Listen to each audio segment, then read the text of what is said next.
Welcome to this video where Essa and Abdul Rahman will explain to you about the shock absorber of a car suspension system and the dashboard of the car. First, I will explain to you the shock absorber of the suspension system. Hello everyone, my name is Issa. So today we are going to talk about two parts. One is the car suspension system, the shock absorber of the car suspension system, and we are going to talk about also the dashboard. So I am the one which in charge to talk about the car suspension system, the shock absorber of the car suspension system, and my colleague Abdurrahman Abu Hagab, we will talk about the dashboard of the car. So I will talk about, I will give you a good explanation of it, the components and how it works and the importance of it. So as you can see guys, this is the shock absorber of the car. It's also designed to improve the ride quality and handling. It consists of 4 or 5 main parts. First, this is the piston. It is the core component that moves up and down within the shock absorber. We have also the cylinder. It's where the piston moves with and filled with fluid, and we have also hydraulic fluid inside that also dampens the movement of the piston, and we have also valves connected from the chassis here to control the flow of fluid through the piston and to adjust the damping force based on conditions. And this one is the mounts that connect the shock absorber to the vehicle's chassis. And of course guys, this is the cover to protect the piston from the dust. So when a vehicle encounters a bump, the wheels move up and down. The hydraulic shock absorber helps to control this movement through 3 main cycles. First is the compression cycle.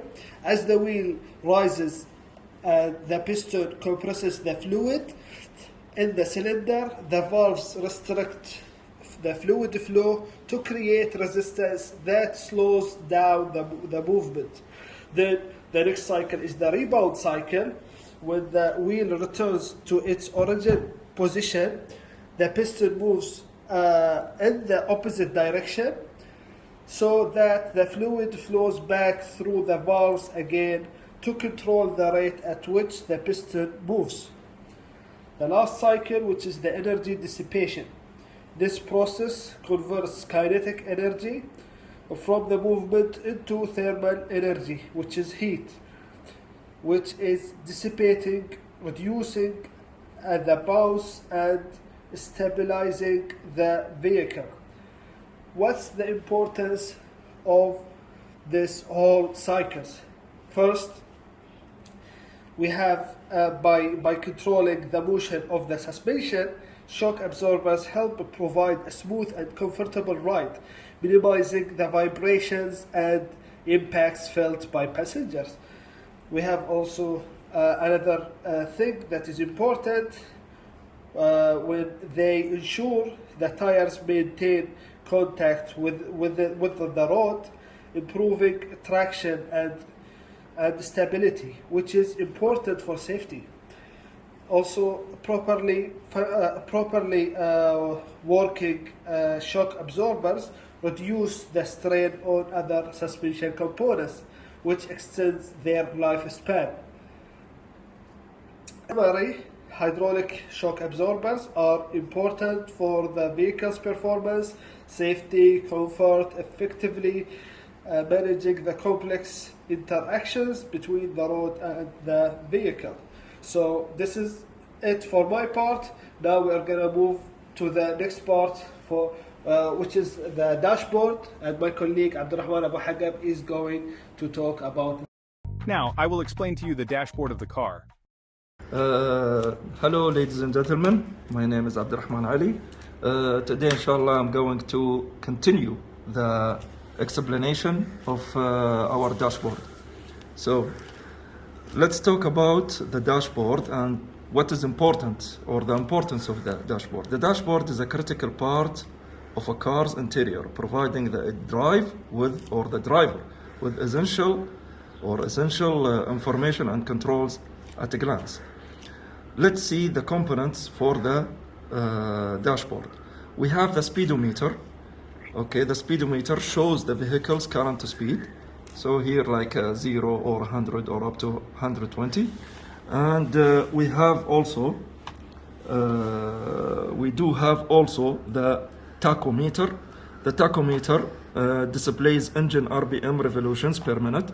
So it's like when you put gas on the pedal, you will see it like making sound like this. Okay. Now we do have also the fuel gauge. Now it is empty. You can show now it is full. And also we have the engine temperature, which is very important also. Most of the vehicles you will see it stuck in the middle. If it goes more than the half, it means you have an engine heat, so you have to stop the engine immediately. Otherwise, you will damage the engine. Also, we do have the voltage for the battery. Okay, it shows you from 9, 14, 19. So the most applicable or the most important one is to show between 14 and 16. If it is less than 14, it means you have a problem in the alternator, which is charging the battery itself. So you have to take care of this gauge. Okay. Now we have also the oil gauge. Oil gauge, it is showing you if it is low or medium or high. So you have to take care of the oil which is in the engine. It's very important for cooling, guys. So you have to take care of watching this oil level every time. So now let's go about the warning lights. As you can see, we have a lot of warning lights in the dashboard. We have, for example, alerts the driver to issue like low oil. You can see here in the dashboard, you have low oil. Okay, and you have also the battery failure, and you have also the failure of the seat belts. For example, this one for the airbags, and you have for the ecosystem, and also you have for the seat belts, for the ABS, which is showing you that your brake pads are bad or they need to be changed. And also, if you go here, you can see the fuel also lights. If it is empty, this light is gonna illuminate. And also your high beam, low beam is gonna be from this one. Here you can see if you which one push the right buttons or left button to turn left or to turn right. Okay. Now we have to look at the data collection. Sensors through the vehicle gather data, example speed, engine temperature, and send it to the instrument cluster. This one is the instrument cluster. Whenever you start the car, you will see most of the information which are here and here and here and here. It's going to be here in this screen.